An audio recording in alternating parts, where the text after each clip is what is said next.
It's your host, Soph. And happy Easter, everyone. I hope everyone's having a wonderful Easter. And, yeah, I'm kind of not, but that's okay, because this podcast is going to make it better. So, welcome back to the podcast. This is episode 4, and this is where we cut through the noise and talk about issues that matter, and we're going to dive into something that too often gets lost into the headlines and hashtags, which is, as you know, what we begin with every episode: harm reduction. Maybe you've heard the term tossed around, and maybe you haven't, but this isn't just about clean needles and Narcan. There's something I want you guys to really understand about harm reduction. It's about compassion over condemnation. I hope I said that right. It's also about science over stigma and about people over policy. That's a big one. People over policy. That's mainly what it's about. That's what I try to make it about. It's about meeting folks where they're at and not where we think they should be and where people think that we should be. We're talking with lived experiences. We're talking with people who have been there, done that. And we're trying to help them. And the people actually making a change happen on the ground. There's no judgment. There's no sensitizations.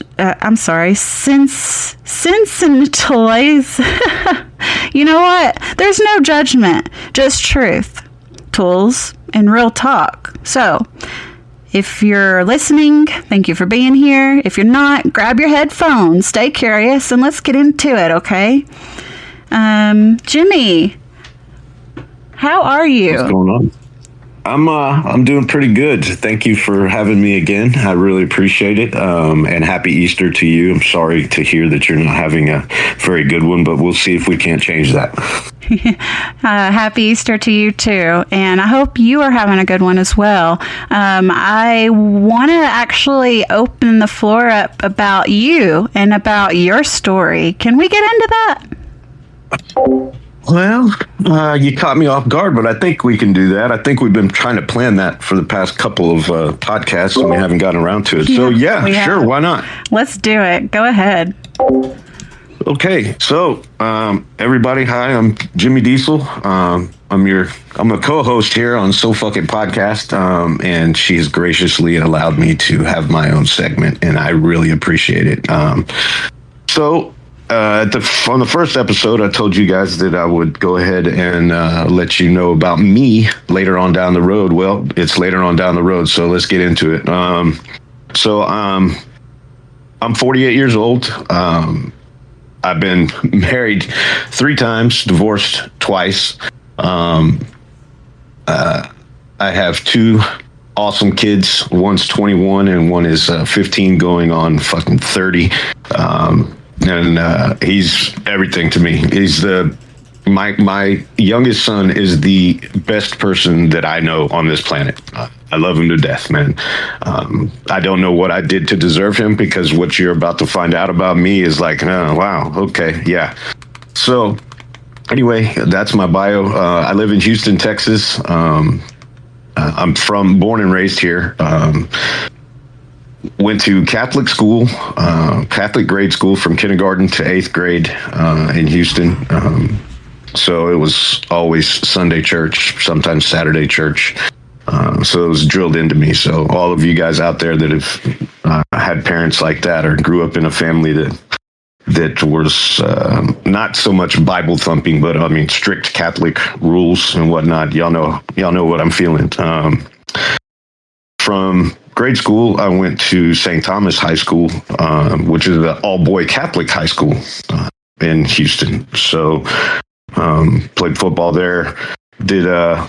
That's where I started my, I guess, experimentation, I guess you could say, with the drugs. Of course, marijuana was the first thing, and, it was good. I don't know. It's not like it is now, of course, but it was okay.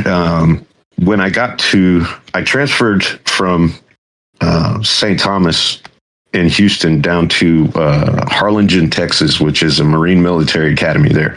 It's the only high school, like it is eighth grade to postgraduate year of high school, getting you ready to go into college. So you got your eighth graders, your freshmen, sophomores, juniors, seniors, and then you have another extra year that you can go if you choose to prep you for college and whatnot to get you some credits and whatnot. So this is the only Marine Corps run, Marine Corps based military academy in the United States. I can't even tell you how many friends that I went to school with from St. Thomas and all the other surrounding, private schools in Houston, how many of us ended up down there. It was quite a trip. So I got there and I loved it, everything about it. It was structured, did everything that, the Marine Corps way. We had to wear uniforms. We marched, we drilled, we ran PT. We did everything like we were in the freaking Marine Corps, and it was unbelievable. And I ate it up just because I needed that. I needed that structure because in grade school, I'll back up a little bit. In grade school, I was just like any other rambunctious kid on the planet, man, not staying in my seat, always talking, wanting to be the center of attention, class clown type guy, I had my own personal seat, my desk in the corner of the principal's office. And I was the only one that had that. So, I guess that's kind of a proud moment of my life, I guess you could say. My dad still talks to me about it to this day. But I needed structure like that I got from my Marine Military Academy experience. And that's when I really started getting into the experimentation. Did my first hit of acid over there, and it was awesome. I really enjoyed that. I was a regular normal kid that had normal kid problems. When I was in first grade, my mother got diagnosed with multiple sclerosis. And back then, there was nothing at all that they could do for her. They could give her chemo and all this other crap, just poison her body. But she was in a wheelchair by the time I was in third grade. And once she got to that point, I was kind of embarrassed, like right when she got into the wheelchair, because I'm like, what are my friends going to think of me? My mom's in a wheelchair, so I thought they were going to think bad of me. And it wasn't fair to my mom, but it was affecting me. And so that's something that I had to deal with. Because third grade, you don't know what the hell's going on. It's like one day my mom is on the baseball field with us, taking score cards and all this other stuff for us, and the next thing I know, she's in a freaking wheelchair. So it's kind of a shock, and I didn't know how to react to it, and I reacted badly, and that was unfair to her. But at the time, I didn't know any better. So by the middle of the third grade, I was actually the one that wanted to get out there. I wanted to push her around in the wheelchair. I wanted to show her off and do all this stuff because I came to grips with the fact that, well, this is just life. It happens, and just enjoy the time that you have with the people. So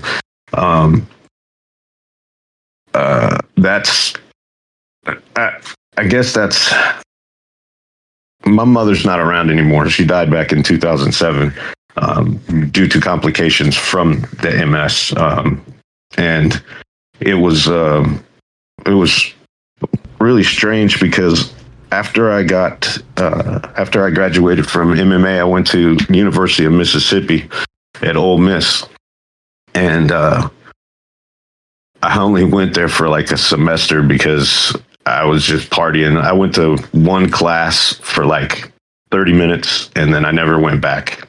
A bunch of guys from my old high school found me some upperclassmen, and they ended up taking me to the frat house and just getting pissed drunk every night for a semester, wasting my parents' money and all this other crap.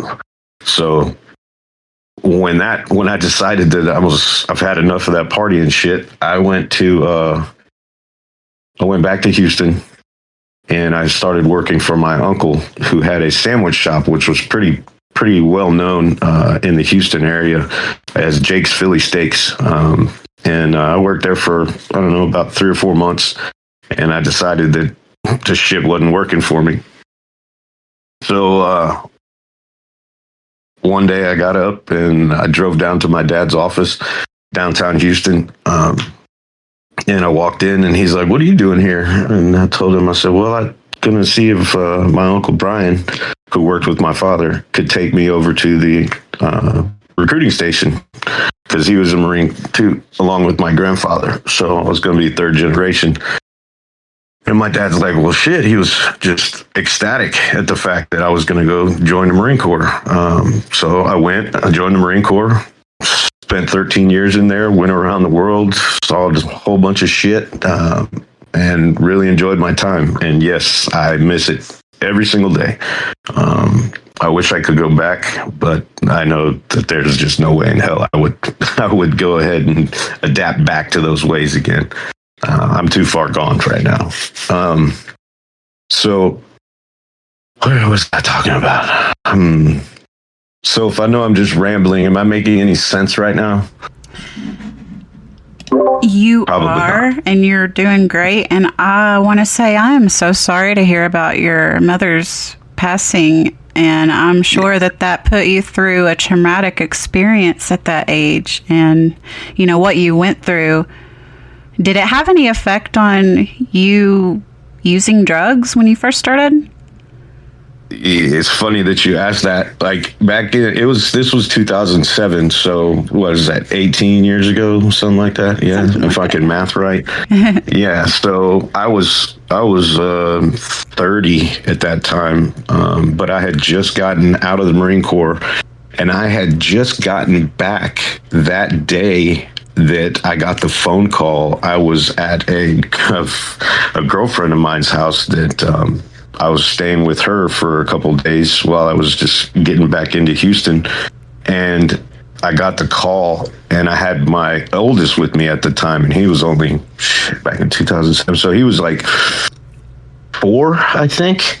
And it was him and I. And these girls that I was staying with, they were strippers, of course. You know, Marines love strippers. Most guys do, but we love them a lot. So, so funny. So that was weird, taking the stripper to my mother's funeral. That was really something.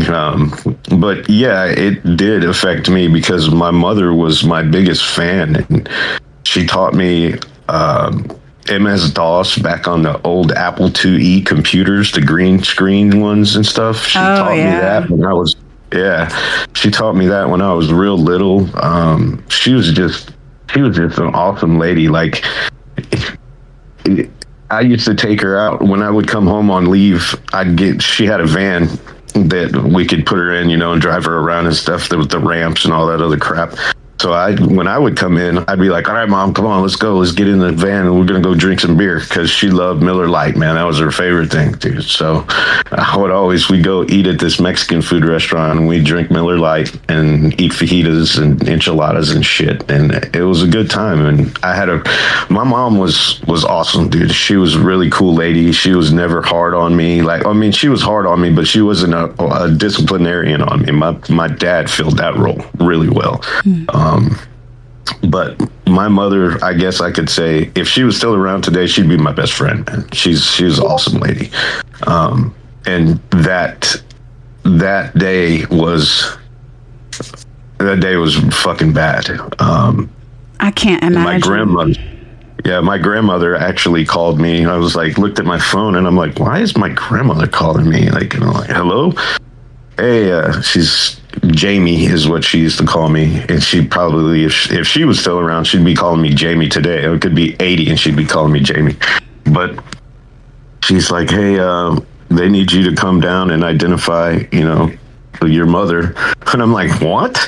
What are you talking about?" They're like, "She died this morning." And I'm like, "You got to be kidding me," because I was supposed to go and see her the first day I got back. This was the second day that I had been back in Houston, and I didn't go see her, and she passed before I got to see her. Oh, so I never got. Sorry. Yeah, I never got to, close with her and all that shit. So it's Does that stick really, with you, like that feeling of, yeah, oh, I wasn't there for her when she needed me? yeah, yes, absolutely. I mean, I know that she wasn't thinking that, and she wouldn't say that, But of course, you're gonna think it. And how do you cope with that? Like, I know, like apart from the way you do, but what are some other ways that you like cope with that? drugs, alcohol, and strippers. There's no other way.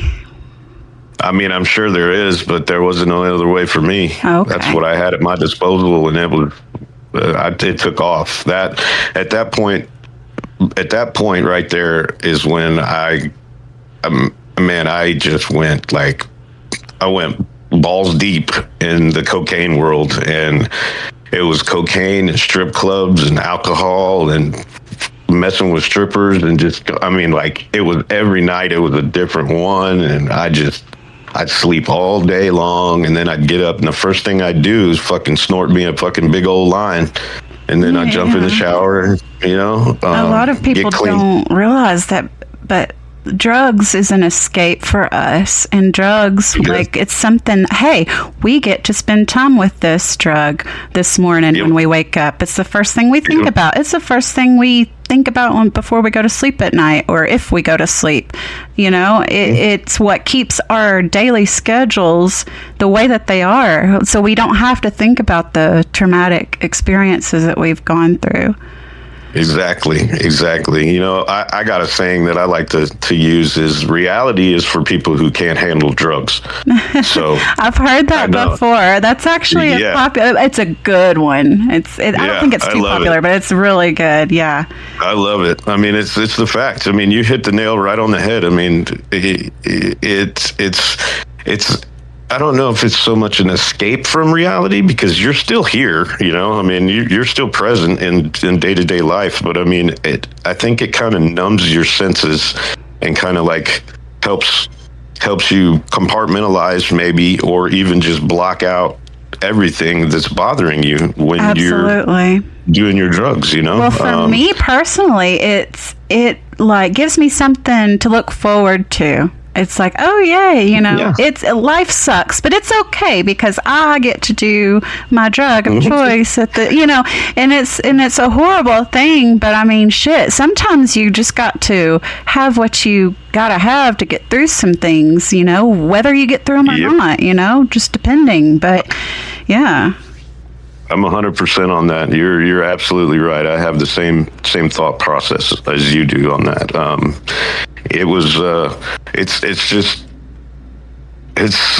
I don't know, man. It's like it creeps up on you. You're like, oh, I got it. I can handle this. It's no big deal. I'm having a great time. Everything's going good. And then all of a sudden, boom, addiction. Boom. I can't get off of this, actually. Yep. You have those nights where you're coming down off of the shit, and you're just like thinking to yourself, man, what a fucking piece of shit I am. What the fuck am I doing with my life? Nothing. You're not doing anything. You're going in and you're drinking. You're talking to women, and then you're doing cocaine with them, and you're bringing them back to your place and then kicking them out. I mean, what the fuck? One of the hardest things that the truth of the matter of a certain addiction that I personally struggled with, fentanyl. When you have those thoughts, that what you were just talking about, and you're like, okay, I'm going to quit this. I'm not going to be this person anymore. But when you actually sit and go through the horrible, miserable withdrawals where you feel like you're going to die, and it's just like, you know what? Screw it. I don't care. I'll be the worst person in the world. I just need a hit. I need to get this feeling to go away. I need to feel okay again.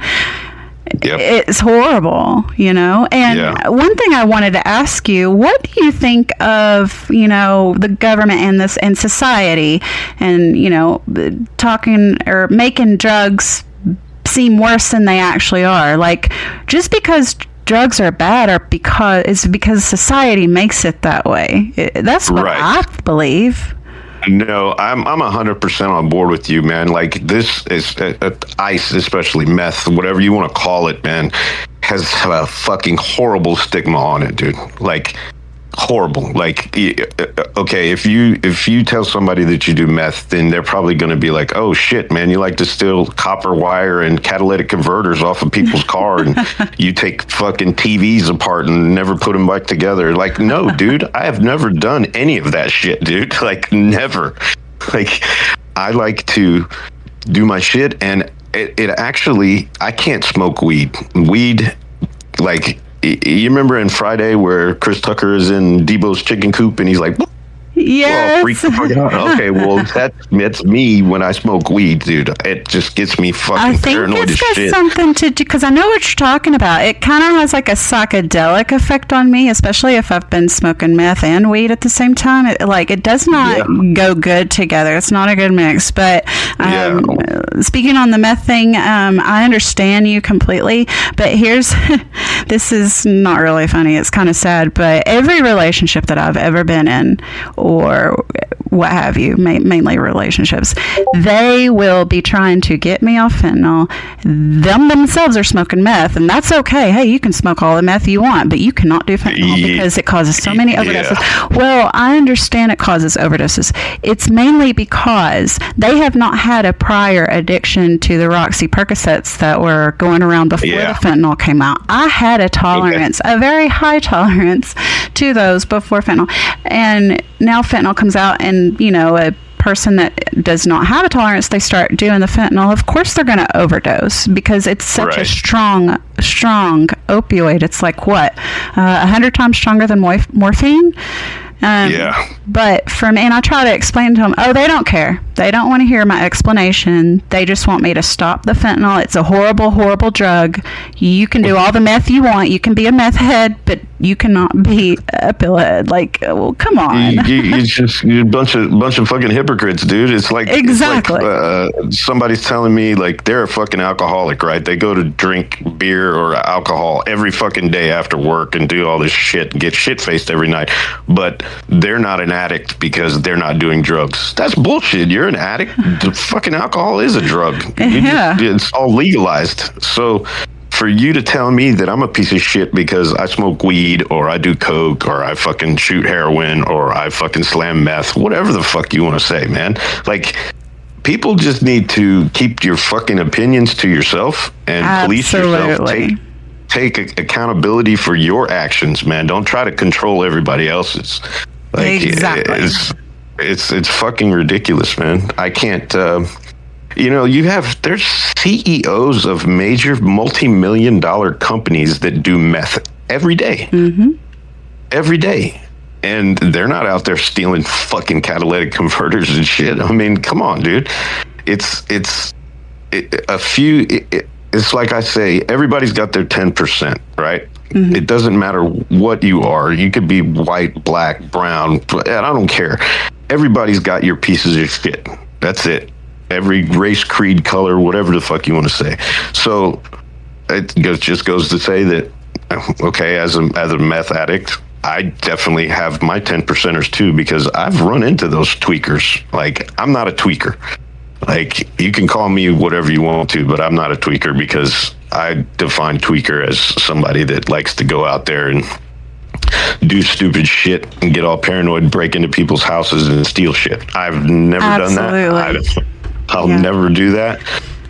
Like I was saying, the meth to me is like weed to normal people. Like, I'll smoke this shit and I'll just totally chill out. And a lot of people have that. Cool. Yeah, a lot of people have that adverse effect, and maybe they need that, maybe they have, issues where, Adderall, ADHD or whatever, but but where it helps them, and, right. Adderall and meth are the same thing. They're like one molecular structure off. So same shit. I think it all boils down to the fact that whether or not you do drugs or you're a sober person, you're right with the, you're going to have your bad people. But, if you do your drugs and you moderate and you don't hurt anyone else in the process, right, and you take care of yourself to, you know what I'm saying, like be mindful of what you're doing, then no one should tell you to stop,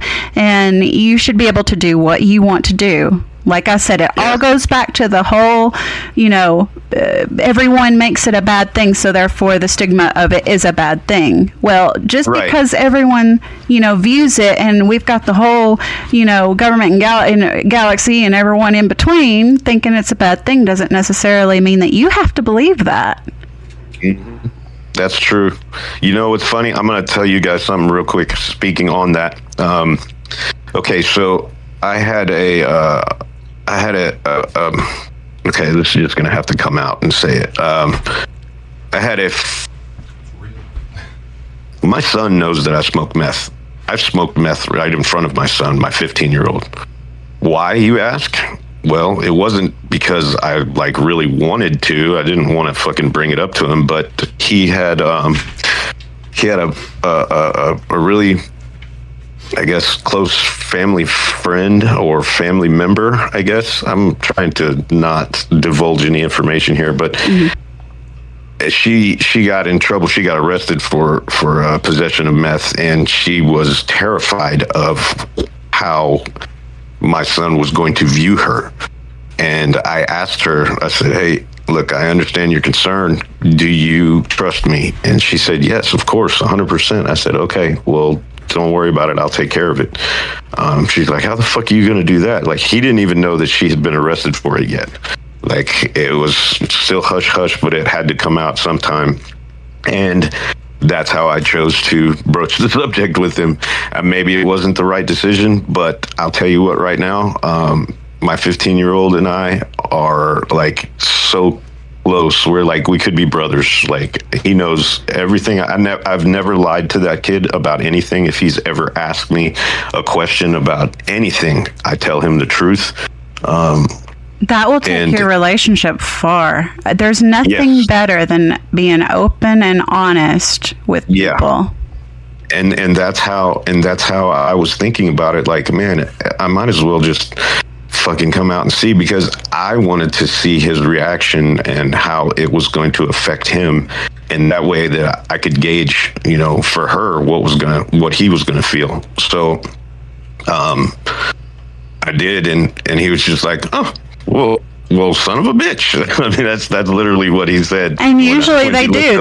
They take it better than what you would have think they would take it. So, yeah. The kid was just he was like, really? And I'm like, yeah, dude. And he goes, how long you been doing that? And then we got into it, and I told him, and he's just like, well, you don't fucking go and rob people and do those. I was like, hell no, I don't. He's like, well, why would I think any different of you then? You're my dad. You've always been there. You've always supported me. You've done everything for me. You're there when I need you. And I'm like, well, that's what a dad does, He sounds like a very mature, great kid. So you're very lucky. Oh, you have no idea, dude. When I tell you that he's the best person I know, I'm not exaggerating. He's the baddest ass kid on the planet, man. He's so in touch with what's going on in the world.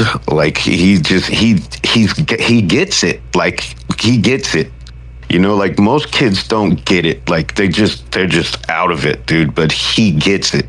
In every facet that you could possibly imagine, he gets it.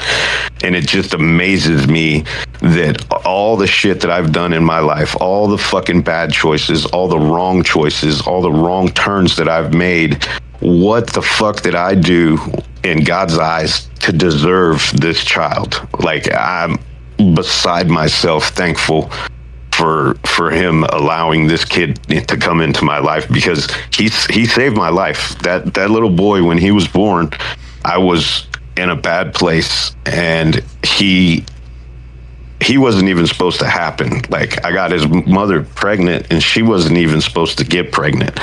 Like, not the fact that she was on birth control or anything, but like she wasn't supposed to get pregnant, like from the OBGYN doctor, fucking whatever you want to call it. So he's your little miracle child. That's so sweet. Yes, he is. And like the day that she told me, she brought out like 4 or 5 of those fucking things that you piss on, and I was just like, are you fucking joking? And she's like, no, look at all of them. And I was like, oh my God. And I took a whole ounce and I fucking flushed it down the toilet right then, right there. It was That's over. amazing. I was done.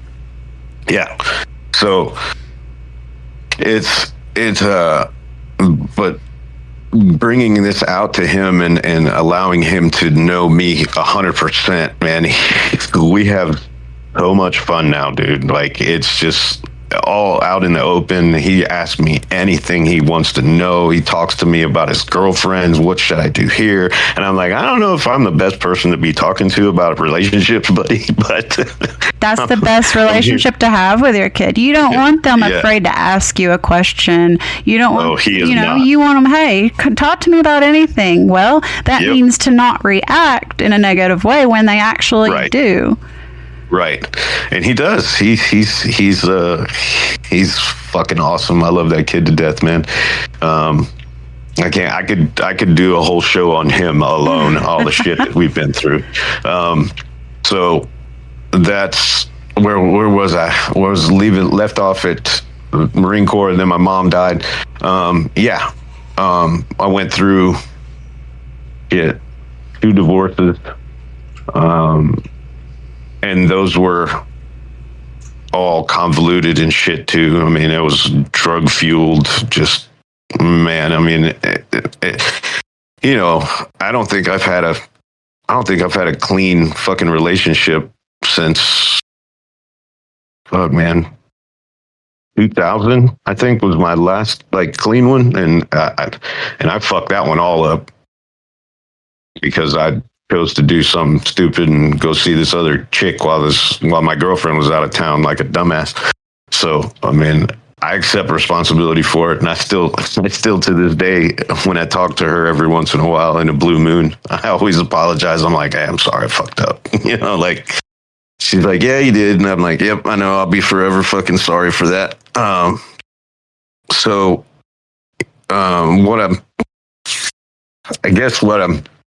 What I'm trying to get at is, you can be from the best upbringing, high society, all the money in the world, mommy and daddy love you, and all this other shit, and you can still have the same problems as the kid that grew up without a father in the trailer park, that didn't have any money, that had to borrow a baseball glove to go play ball. This issue, the mental health issue, doesn't have a certain type of person that it looks for. It's it can be, just like I said, the trailer park kid to the kid that lives in the high rise, multi-million-dollar high rise. It doesn't matter. What needs to happen is we need to actually accept the fact that we're not okay. Because being not okay is okay to be not okay. But not accepting the fact that you're not okay and trying to hide the fact and deny the fact is part of the problem. We need more guys out there that are willing to come up and say, yep, I got a problem. I was brought up not to feel this way and not to express myself, and that's what you're looking to do with your segment, and I love it. It's such a wonderful idea, ladies, too.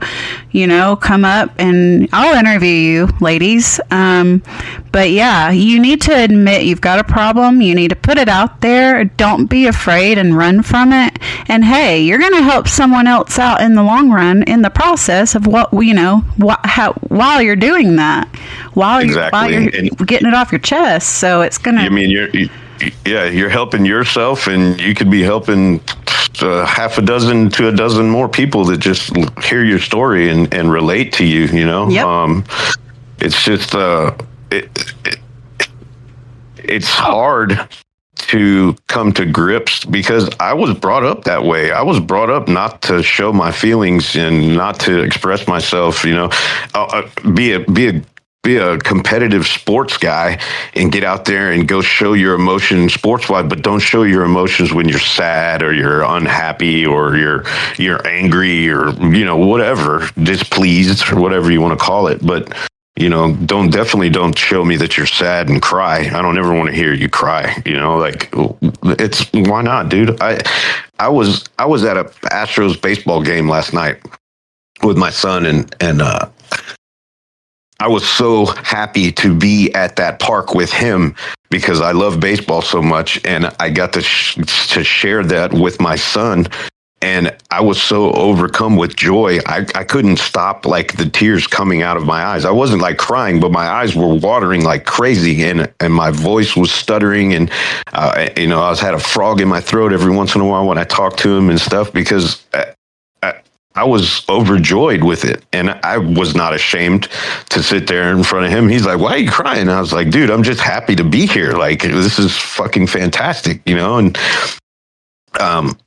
that's another thing that I love about my son is like he gets it, that he understands, and he's in tune with everybody's emotion, and I wasn't afraid to show him that side of me because I think it's important for him to understand that it's okay for you to express your feelings and let it out and do that at the right time. Of course, I mean, exactly. you don't want to have a breakdown in the middle of a presentation. Of course, I mean that's just a nightmare situation, and right. You don't want to do it. Most of the time, you don't want to do it in public unless you've already had that planned. You know what I'm saying? And I think it really comes from, back, with the what do they call them? The baby bloomers or baby boomers? I'm sorry.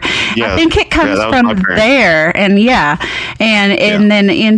into the next, what is it called? The next one, which is not the millennials, the one before that. Well, that's Gen X. That's me.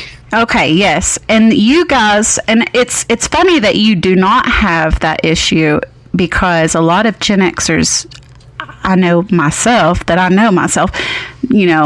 don't show emotion. Oh, I'm a man. Hey, No. I don't cry. No, I have balls, so. Yeah, no, you're right. And that's what I was saying. Like, I was brought up that way. I was a Gen X guy, fucking get out the fucking house. Don't come back till the fucking lights come on and take care of yourself and, watch your buddy fucking cut his foot off and laugh about it. You know what I mean? Like, there was no empathy. There was no sympathy for anybody back then. We were encouraged to fucking hurt our friends and laugh at each other. And deep down, how do you feel when something bad happens? You hurt emotionally, correct? Yeah, man. It's not like you guys just can't feel, correct? I don't think that we had feelings back then, honestly, to tell you the truth, because I don't remember feeling bad for anybody. Like, I remember laughing my ass off when somebody would get hurt, like scrape their knee or fall off their bike or. Well, I mean, I'm talking about, when something traumatic happens. How do you, yeah. Yeah, of course. Like, okay, traumatic. When the space shuttle blew up in 84? I was in class watching that shit, dude, and everybody was like, "Oh, fuck!" So yeah, when something traumatic like that happens, yes. So yes, we did have feelings back then, I guess you could say. So yeah, it was.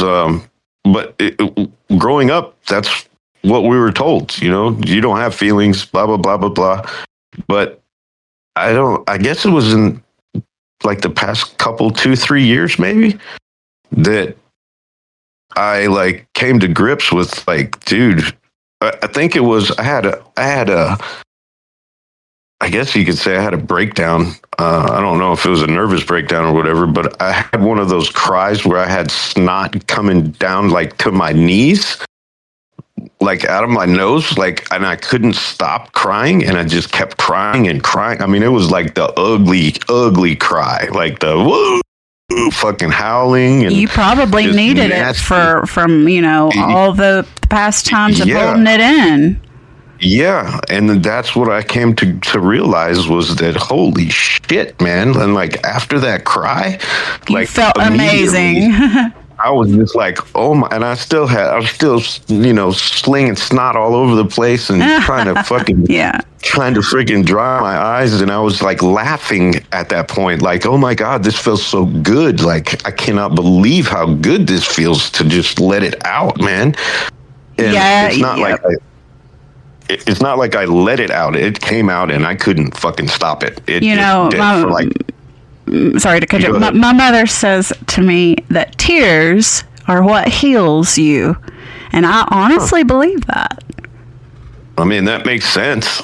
I don't know how, but I mean, I understand what she's saying because it was like I felt like this weight lifted off of my shoulders as soon as I got done, man. I was just like, oh my God. And, I had a couple friends there with me at my place and they were like, dude, are you okay, man? And I was like, I am now.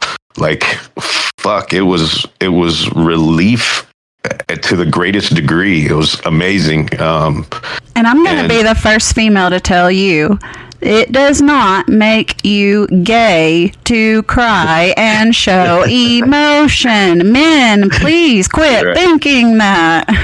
Yeah, that's exactly right. No, I don't feel that way anymore. But I did feel maybe not to that extent. I didn't think it was going to turn me gay, like whatever. Like I sucked a dick once. I didn't like it, so I know I'm not gay. So, sorry, that was a bad joke. It was hilarious. Anyway, no, of course it doesn't it makes you human, and for you to be able to finally, and I'm not trying to toot my horn or anything, I'm just saying, like, from the people that I've talked to in my life experiences, when a man can show his emotions and allow himself to be vulnerable to people around him. I'm not saying do it to everybody, dude, okay? Because some people take advantage of that shit. I'm talking about your inner circle, the people that love you, that support you, that will do anything for you. Those people need to see that side of you because they need to know that you're a human being. You're not just a fucking robot man walking around the planet trying to fucking spread his seed, And hey, let me tell you one more thing, guys out there listening. Women find it pretty sexy, when you're watching a sweet something on TV and you start tearing up a little bit. That's sexy to women. So, yeah, you're right. Don't do it all the time and, don't turn into, oh, boo-hoo, I'm depressed. No, but every once in a while, do a little, hey, we like that as women. Right. You're exactly right. And I'll be the first one to tell you guys, she's 100% correct on that. If you haven't experienced that, then you got to. You just let your guard down, put your wall down just for one night. Go watch it. Go watch the fucking Notebook, dude, with somebody that's special to you, dude. And go watch that with them and sit close to them. And I guarantee you, dude, if you do have feelings, it'll get you. Trust me. Yep. That was the first movie that I really ever sat down and like got emotional over because I related to it so much with the girl that I was with at the time, and it was it was enlightening. It really was, and it was some of the best. After the movie, activities were fantastic. Yeah, it does. So, it does. Yeah. Okay, come here, baby. Let me dry those tears. Exactly. And, just like we're saying, don't use it all the time because, I mean, dude, the shit's going to get old to you and it's going to get old to them too. So just sparingly use it when you really need it. Exactly. That's funny. Okay.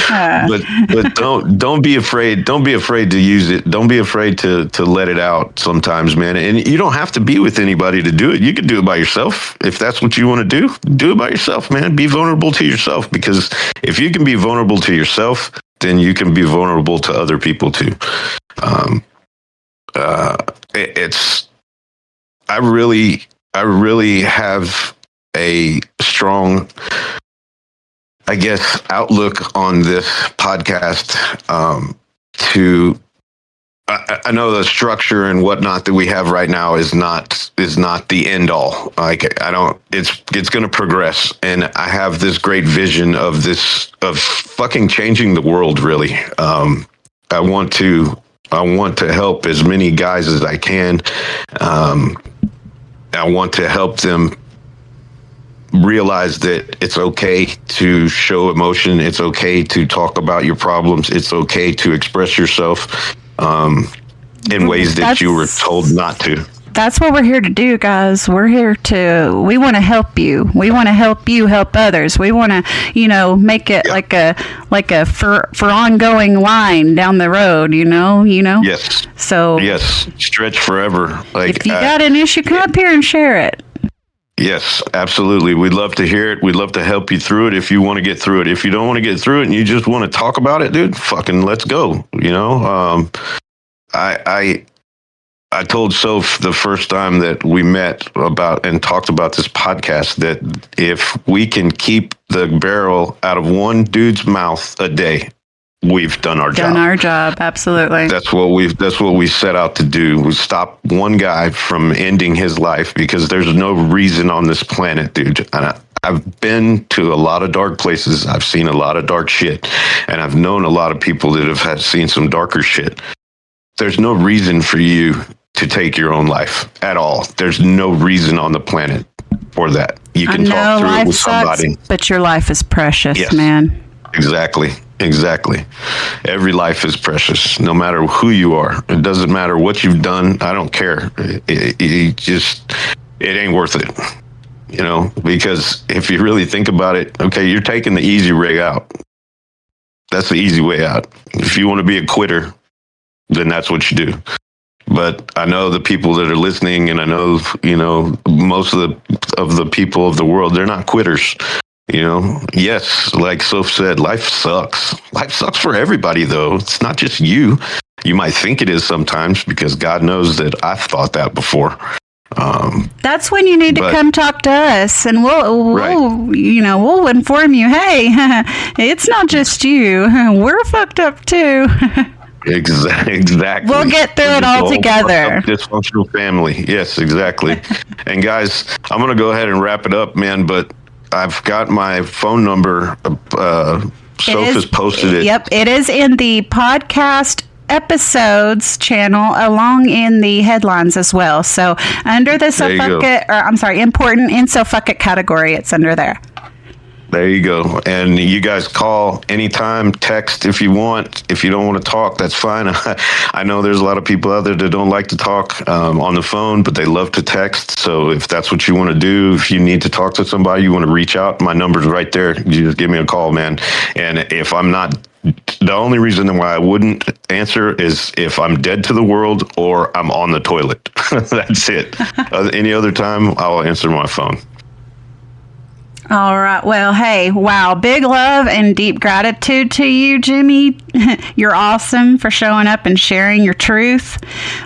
Stories like yours remind us and everyone, we're healing. And, survival in itself is powerful. And it makes you powerful just to know that you survived today, got through that day. Hey, good for you. You've got some power, One foot in front of the other, exactly. One day at a time. I know we talk a lot about harm reduction, and but this is, this stuff like what Jimmy went, this is what it really looks like in real life. It's not always clean. It's, it's not always easy, but it's real. It's raw, and it matters. And if you're out there listening and you're somewhere in your own story, like Jimmy said, get up here, share it with us. You're not only going to help yourself, you're going to help other people out there listening that is going through maybe somewhat of a similar situation, not the very same. No two people go through the same things. I understand that. Right. But it's going to be maybe similar, and it's going to have a big enough impact to where it's going to help them. And it's going to help you just to get that stuff off your chest. And there's no shame in this struggle, there's no single way to move forward, whether it's one step, like Jimmy said, or one day, or just breathing through the moment. Hey, that's what counts. Yep. What counts is your time here on Earth, man, and we want to prolong that as long as we possibly can. Mm-hmm, absolutely. So, I hope, stories like his and others that you've heard, gets you to want to come up and, choose to speak up and, find strength to keep going. So I want to thank everyone for being here with us and listening in. Keep showing up, keep showing love, and we'll keep making space for these conversations. How's that sound? Sounds awesome to me. I'm thankful for you. And I appreciate your time. Too. Thank you for everything that you've done. I know you put in a lot of work to edit these things and get all this stuff on track. And I want to let you know I really appreciate you. Thank you very much. That means a lot. You're going to get my emotions going now.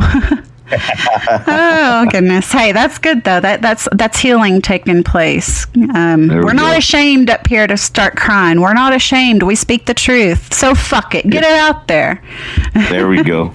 I am Soph, and this has been a wonderful conversation. But until next time, I will see you guys on episode 5 next time. See you later. See you next time, guys. Deuces.